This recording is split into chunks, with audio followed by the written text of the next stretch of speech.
Hello and good evening. You are watching Politics Insight with me, Ibrahim Umar Wase. Tonight we begin in Asia, where diplomacy meets drama. And one man is once again at the center of it all, Donald J. Trump.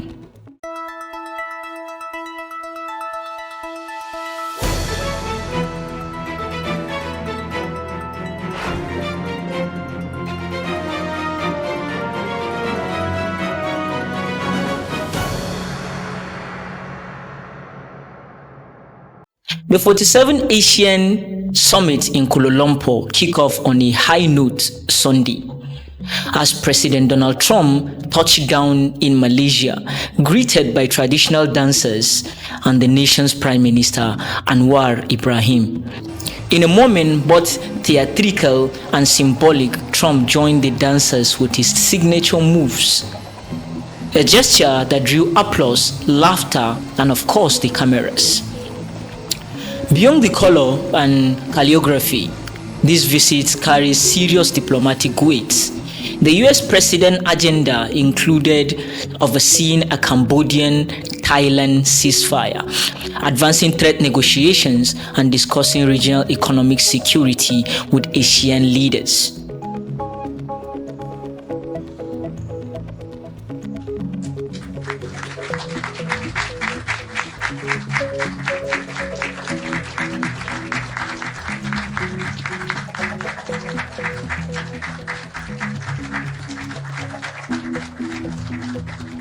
The highlight, the signing of the Kuala Lumpur Peace Accord. Today, the Prime Minister and I signed a major trade deal between the United States and Malaysia, and together we took part in the signing of a historic peace agreement ending the hostilities between Cambodia and Thailand. We're calling it the Kuala Lumpur Peace Accords. A historic declaration between Thailand and Cambodia, brokered under Trump's watch. The accords promise demilitarization of borders, prisoners exchanges, and even joint economic zones to rebuild trust where bullets once flew. In a surprising twist, Cambodian Prime Minister Hun Manet went on as far as nominating Trump for the Nobel Peace Prize, praising what he called decisive American leadership in Southeast Asia. But in typical Trump fashion, the US president couldn't resist a gap. During his press briefing, Trump lashes out at the United Nations, saying they should be doing what I am doing, making peace, not speeches. I won't forget that day because it was one of the first wars that I got involved in, and I love doing it. It's like, I shouldn't say it's a hobby because it's so much more serious than a hobby, but it's something that I'm good at, and it's something I love to do. The United Nations should be doing this, but they don't do it. You know, they don't do it. They turned off my teleprompter when I made a speech. I had to make a speech without a teleprompter. They're good at that. The escalator wasn't working too well. It came to a complete halt. But a bold statement, one that will no doubt echo in diplomatic cycle around the world. Say what you will about Donald Trump, love him or hate him, the man has once again forced the world to pay attention. And maybe, just maybe, he's teaching the world order a new dance step in global diplomacy. What do you think? Is this genuine statesmanship or political showmanship? Drop your thought in the comments. We would love to hear from you. And remember, don't just watch, engage. Hit that like, comment, and subscribe button to stay with us right here on Global Insight, where the story never sleeps.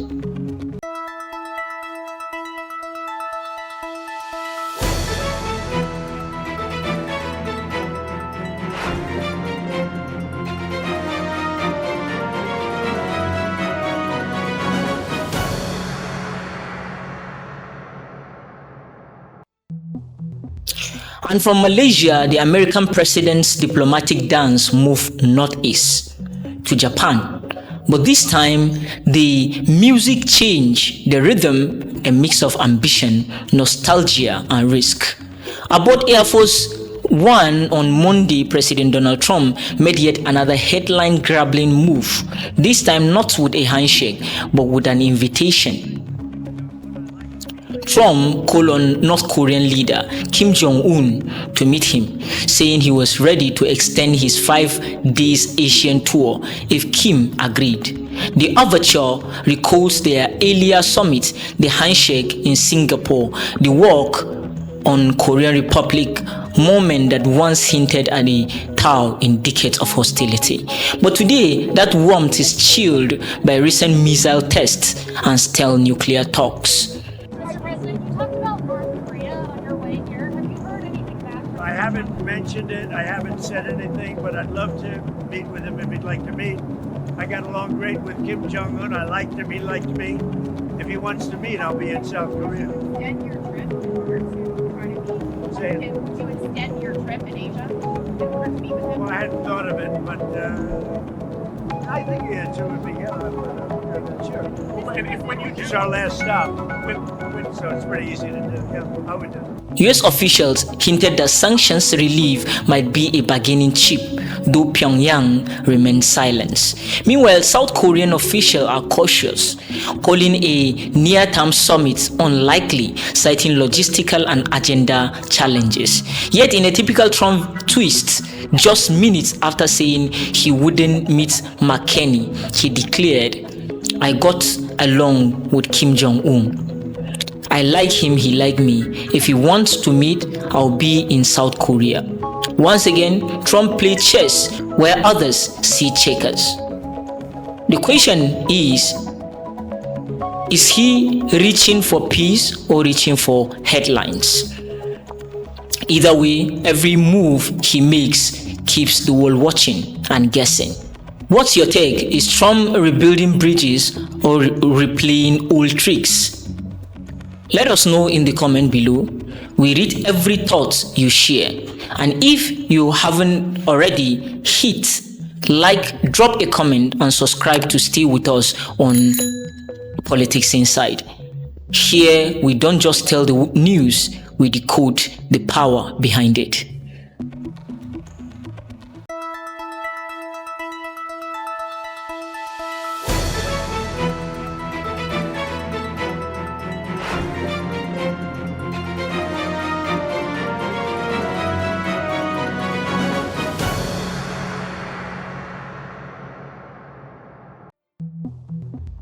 Alright, from Malaysia's peace accord to Tokyo's royal red carpet, President Donald Trump's Asian tour has been nothing short of spectacular. And in Japan, the welcome was both majestic and strategic. On October 27, 2025, Trump became the first foreign leader to meet Emperor Naruhito since his accession in 2019, a meeting rich in symbolism and diplomacy. Inside Tokyo's Imperial Palace, discussions center on bilateral relationship and cultural exchange, blending ceremony with statecraft. But beyond the palace walls, the US-Japan relationship was being redefined in dollar and defense. Trump's talk with Prime Minister Sania Takashi the next day leads to a sweeping framework agreement covering critical minerals, $550 billion in US investment, and expanded defense cooperation across the Indo-Pacific. The deal aimed to counter growing regional tensions, particularly as China and North Korea flex military muscle across contested waters. In a rare gesture of alliance, Tokyo's landmarks were illuminated in the color of the American flag, a spectacle that painted diplomacy onto the city's night sky. And in Trump's own words, "I have always had a great love of Japan. Anything I can do to help Japan, we will be there." Please take a look. I have always had a great love of Japan and a great respect of Japan. And I will say that this will be a relationship that will be stronger than ever before, and I look forward to working with you. And on behalf of our country, I want to just let you know, anytime you have any question, any doubt, anything you want, any favors you need, anything I can do to help Japan, we will be there. Then he added, "We are an ally at the strongest level." We are an ally at the strongest level, and it's a great honor to be with you, especially so early in what will be, I think, one of the greatest prime ministers. I think you will be one of the great, everything I know, from Shinzo and others, you will be one of the great prime ministers. Love him or not, Trump understands the theater of power. And this time, the stage was Tokyo. The optics were imperial, the deals monumental, and the message unmistakable. America is back, not as a guest, but as a guardian of the Pacific. So viewers, what's your take? Is Trump securing peace through power, or is this just a masterclass in political performance? Tell us in the comment. Your voice drives the conversation. Don't forget to like, share, and subscribe to stay with us here on Politics Inside, where politics meet perception and perception shapes power.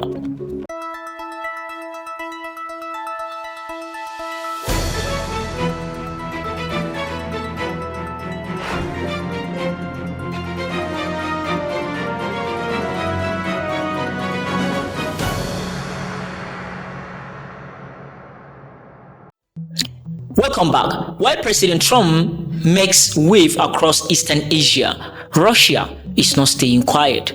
From the heart of Moscow, Vladimir Putin has fired a diplomatic shot across the global chessboard. This week, President Putin officially rectified a strategic partnership treaty with Venezuela, selling a new era of friendship and cooperation. The deal spanned economics, security, energy, and culture, a clear signal that Moscow is deepening its footprint in the Americas.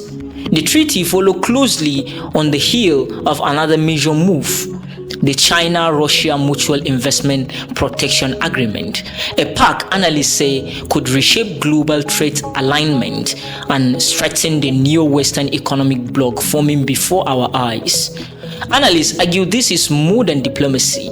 It is strategy, a message to Washington that while the US expands influence in Asia, Moscow is building alliance in America's backyard. Some experts even suggest Trump may need to rethink his economic playbook against the tightening partnership of Russia and China. And just as the ink dried on the Venezuela's treaty, Putin met North Korean Foreign Minister Shao Songhai in the Kremlin, continuing his outreach to Pyongyang. "It is a great pleasure to see you," Putin said, warmly sending personal greeting to Kim Jong Un. He added, "We spoke in detail in Beijing about our relationship and prospect. Everything is going according to plan."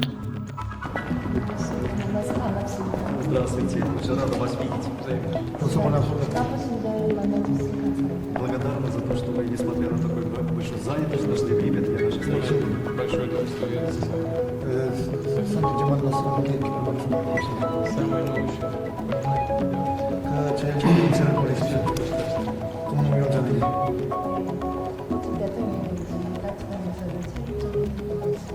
Я ответственно доложу ваши теплый привет товарищу председателю Государственного товарищу чиновнику. Спасибо.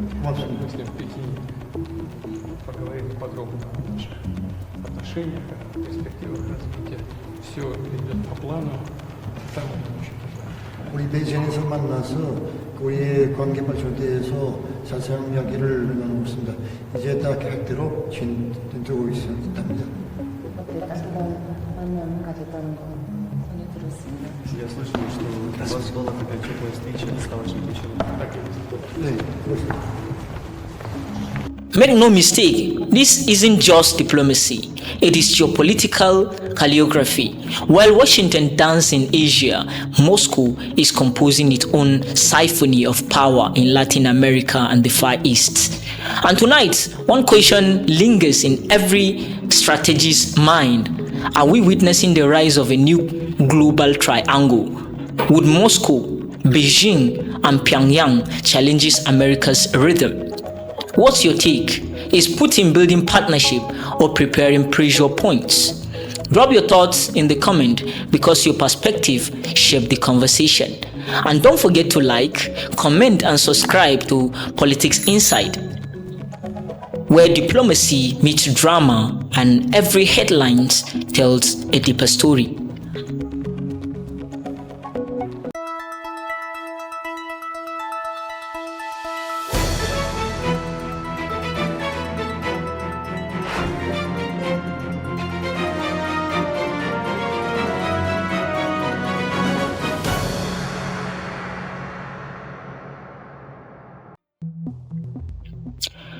From summit and peace accords to strategic treaties and war talk, tonight the story moved from theater to thread. We have to ask, when diplomacy fails, do the drums of war beat louder? In Washington, talk of force has moved off the margins and into the mainstream. Senator Lindsey Graham told CBS News that expanding U.S. operation in Latin America, including land strikes in Venezuela, is a real possibility, and that Congress will be briefed on possible military steps. We didn't have a declaration to go into Panama. Bush 41 went into Panama to replace the leadership there because the Panamanian leadership were working with drug cartels to threaten our country. Reagan didn't have a declaration of war, congressional authorization to deal with Cuban influence.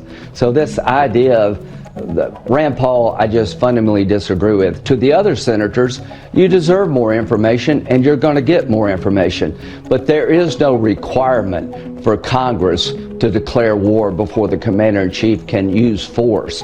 Panama and Grenada are two examples in our backyard where Republican presidents chose to go after countries and leaders that were threatening our people. But there seem to be a number of issues wound up in here. I know you personally used to serve as a judge advocate in the Air Force. We looked at the JAG manual. Preventative self-defense employed to counter non-imminent threats is illegal under international law. So if we are not at war and these suspected criminals pose no threat of imminent violence, isn't this potentially a war crime to be killing the people on these boats and then to be taking out a leader? No, not at all. I don't know what manual you're referring to, but I know what President Bush 41 did. He took down Ortega, the leader of Panama, because he was involved in drug trafficking, threatening our country. Venezuela is now partnering with Hezbollah. Hezbollah is running out of money because Iran is weak. That's not new. Partnering with drug cartels in Venezuela. No, it should have stopped. Here's what's new. You got a commander-in-chief that's not going to put up with this crap. We're not going to sit on the sidelines and watch boats full of drugs come to our country. We're going to blow them up and kill the people that want to poison America. And we're now going to expand operations, I think, to the land. So please be clear about what I'm saying today. President Donald Trump sees Venezuela and Colombia as direct threats to our country because they house narco-terrorist organizations. The leader of Venezuela is an indicted drug dealer in American courts. So yeah, the game is changing when it comes to drug traffickers and drug cartels. We're going to use military force like we have in the past to protect our country. That's the new game we're playing, and I'm glad we're playing that game. And if I were Maduro, I'd find a way to leave before he goes down. Remember, this is not brand new language for some in Washington. US President Donald Trump himself has previously boasted about wanting Venezuela to collapse so its oil could be taken, a comment widely cited and circulated from his earlier remark. How about we're buying oil from Venezuela? When I left, Venezuela was ready to collapse. We would have taken it over. We would have gotten all that oil. It would have been right next door. Outside Washington's echo chamber, other powers have been busy. President Vladimir Putin, one of them, has just rectified a strategic partnership with Venezuela. An agreement mapped out earlier this year to expand cooperation across energy, mining, transport, finance, and security. Moscow's move tightened tie with Caracas at a moment of rising tension. Putin also received North Korea's top diplomats, telling Kyo Song-jae to pass on his best wishes to Kim Jong Un, and that everything is going according to plan. Those words underline how Moscow is knitting together partnership from Caracas to Pyongyang. Partnership that complicates any simple American playbook. Meanwhile, a chorus of critics, from analysts to social media commentators, are offering a darker diagnosis of US motive. Posts circulating online even attribute blunt language to senior US figure, accusing the United States of acting like a ruthless global predator that seizes resources under the pretense of defending democracy. If I talk to my number two adversary in the region, Russia, I mean, I've got, of course, the countries, Cuba, Venezuela, and Nicaragua with Russia relationships, but why this region matters, with all of its rich resources and rare earth elements. You've got the lithium triangle, which is needed for technology today. 60% of the world's lithium is in the lithium triangle: Argentina, Bolivia, Chile. You just have the largest oil reserves, light sweet crude, discovered off of Guyana over a year ago. You have Venezuela's resources as well, with oil, copper, gold. We have the Amazon, lungs of the world. We have the 31% of the world's fresh water in this region too. I mean, it's just off the charts. We have a lot to do. This region matters. It has a lot to do with national security, and we need to step up our game. These attributions are trending on social media platforms, though some come from opinion and social posts rather than formal statements. Let us be blunt. If the rationale for regime change is oil, mineral, and geopolitical advantage, then what is being packaged as moral intervention smells a lot like resource seizure wrapped in slogans. The already fragile international order looks less like a rules-based system and more like a marketplace where power buys what it needs. And if you think this is about a faraway country, think again. Tonight's raid on Venezuela is tomorrow's blueprint for someone else's backyard. Tell us, is this defensive action or naked imperialism? Put your answer in the comments. We read and shape the conversation from your replies. If this segment moves you, hit like, subscribe, and share widely. On Politics Inside, we don't just report the moves of the powerful, we decode why they move.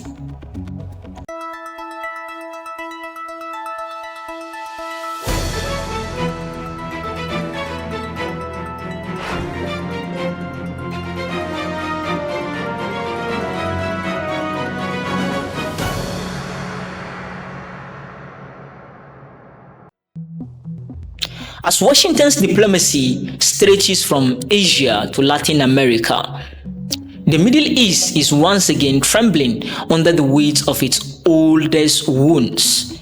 Tonight, the ceasefire in Gaza stands on paper, but smoke still rises from its ruins. US Secretary of State Marco Rubio has defended Israel's recent airstrike in central Gaza, insisting it did not violate the US brokered ceasefire with Hamas. He argued that Israel acted in self-defense against imminent threats, while urging Hamas to return the remains of 13 hostages, including 2 Americans. You're talking about the strike against the Palestinian Jihad individuals? Yes. Yeah, look, Israel didn't surrender its right to self-defense. Obviously, the ceasefire is based on obligations on both sides. By the way, we'd also like to see Hamas speed up the return of hostage bodies. We still have 13 hostages, 2 Americans included. But we don't view that as a violation of the ceasefire. They have a right. There's an imminent threat to Israel, and all the mediators agree with that. The Sunday strike killed at least 3 people and drew sharp condemnation from Hamas, calling it a breach of the truce. Mediators, including United States, Qatar, and Egypt, are urging both sides to honor the fragile deal, which hinges on hostage release and demilitarization. Meanwhile, Venezuela President Nicolas Maduro has lashed out at Israeli Prime Minister Benjamin Netanyahu, accusing him of leading his country towards destruction and even comparing him to Adolf Hitler. A Israel hacia una autodestrucción y además está escalando los niveles de violencia muy parecido a la época de Hitler. Hitler fue un proyecto del capitalismo occidental contra la Unión Soviética. Y cuando Hitler se consideró ya con el poder suficiente político, militar, económico, sencillamente empezó a desarrollar su propio plan. Así está Netanyahu. Él cree y ejerce el poder en Estados Unidos. Fue a Estados Unidos y le rindieron pleitesía toda la élite estadounidense. Toda. Hasta los que lo criticaban, hasta los que dijeron que no lo iban a ver, lo tuvieron que ver.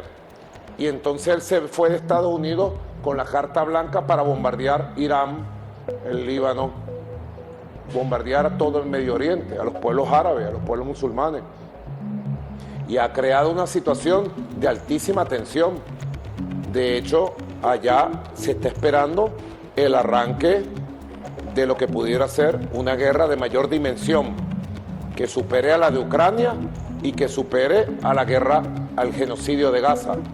Porque estamos hablando de potentes unidades militares del Líbano, de Yemen, de Irak, de Irán, entre otras.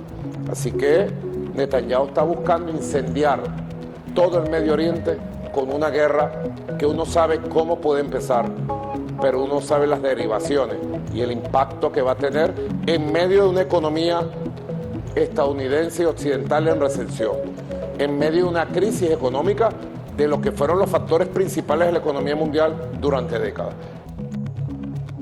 The remarks have deepened diplomatic rift and reignited questions about how far Israel's military operation can go before Washington itself draws a line. But far from the headlines of Gaza, a quitter tragedy unfolds in the occupied West Bank. The United Nations report that Palestinian farmers have endured more than 150 settler assaults in just the first 2 weeks of the olive harvest. Crops stolen, groups burned, families beaten, often with Israeli forces nearby.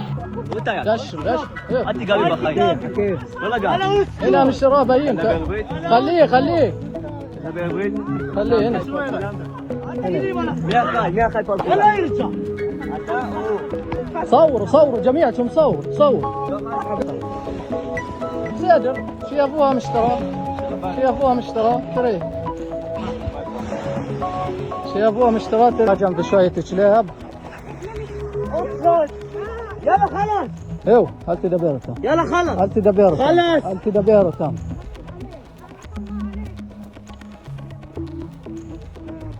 هاي شوف على يرنا خالي بشير اجل لي شو اسمه الصمم خلاص هاي هذا بخرب في الدنيا يلا ويته ما كان خليه يصور عادي هسه بيجي الجيش انت ما قيس جابر من التليفون تشير قيس جابر من التليفون يوم انت ما قيس جابر من التليفون يفي اخ شاف يا ابوها شراب يفي نريها متسلمه زوز الطفا حتى زوز الكسيم هذا الونو جابها الكسيم هذا على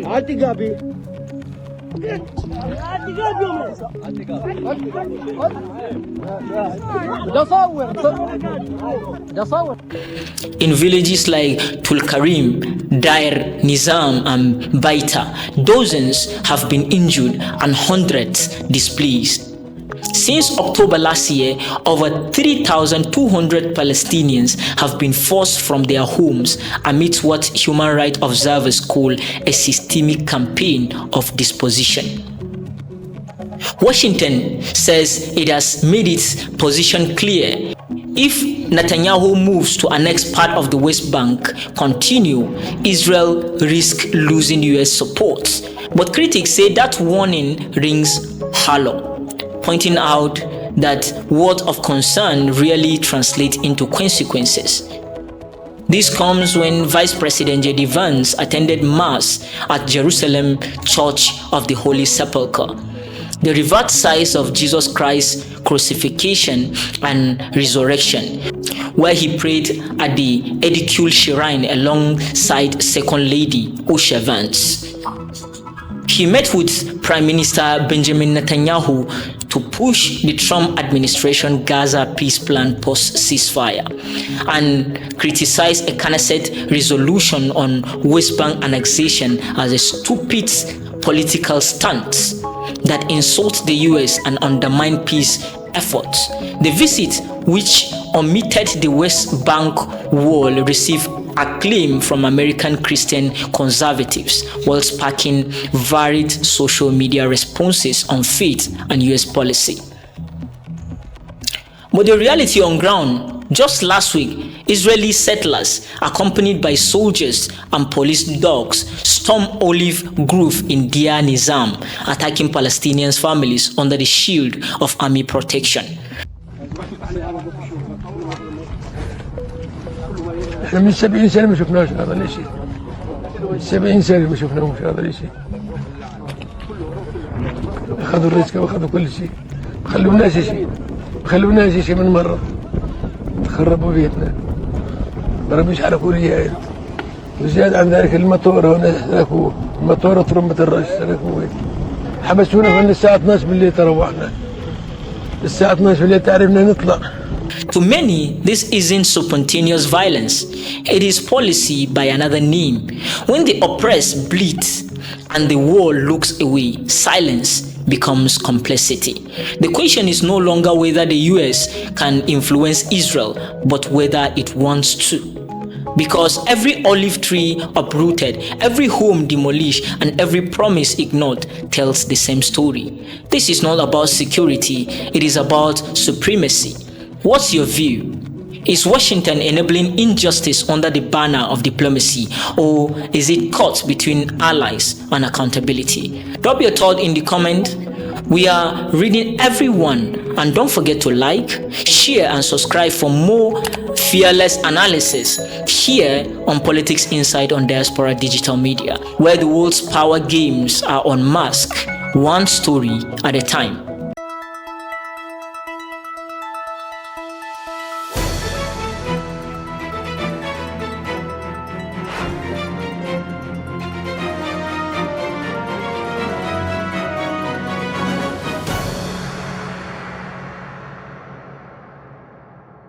And that's where we wrapped up tonight. From the corridors of diplomacy to the arenas of global ambition. While leaders redrew alliance and rivalries, Saudi Arabia is sketching a different kind of future. One where sports, sustainability, and spectacle meet 350 meters above the desert floor. From Washington to Tokyo, Moscow to Caracas, and now Saudi Arabia, the world is moving fast and fierce.